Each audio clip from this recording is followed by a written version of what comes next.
نبدأ بسم الله الرحمن الرحيم. Именем Аллаха, милостивого и милосердного. Также мы начнем со слов «Аллах нам достаточен, и Он хороший покровитель». Посланник Аллаха, да благословит его Аллах и приветствует, напоминал нам о них и предупреждал нас об этом. Он сказал: «Появятся люди, выскочки и бездумные мечтатели. Они будут говорить слова лучшего из людей, но иман не будет достигать ниже глотки. Счастье вечного мира тому, кого они убьют или убьет их». И мы удивляемся, какие же преступления должны были они совершить, чтобы заслужить такое.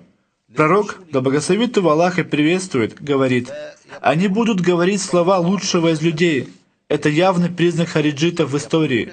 Хариджиты в течение всей истории своего существования воздействовали на психологию людей настойчивостью.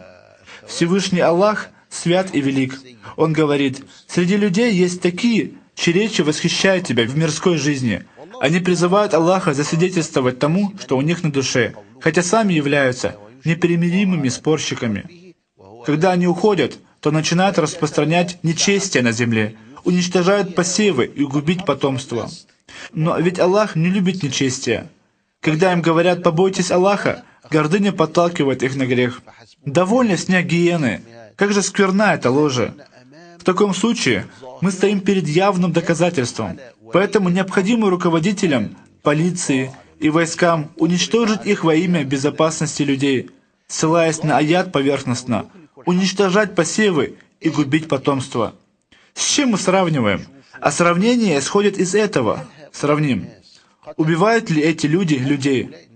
Распространяют ли эти люди нечестие и зло? Совершают ли эти люди взрывы? Когда мы находим все эти критерии в их действиях, то они не входят в общество мусульман и не являются их дорогой мусульманина. Имеется в виду, что они являются хариджитами, а не неверующими. Не имеется в виду, что они неверующие. Однако имеется в виду, что они не идут по пути мусульманина. Хотя они не являлись неверными, но пророк, да благословит его Аллах и приветствует, велел их убивать? Да, защищая от них общество. В смысле, если они воюют, используя оружие? Если они применяют оружие, тогда необходимо их уничтожать до тех пор, пока они не исчезнут. Наверное, такими вопросами должен заниматься руководитель или же простой человек должен решать, когда он видит таких людей, что с ними делать. Это не является нашим правом.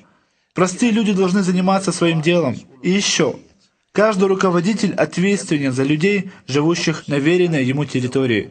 Когда мы видим хариджитов, мы смотрим на руководителя и ждем его решения. Только он имеет право решать, что с ними делать. Он не обязан своими руками убивать их, однако он носит ответственность за то общество, чьим руководителем является.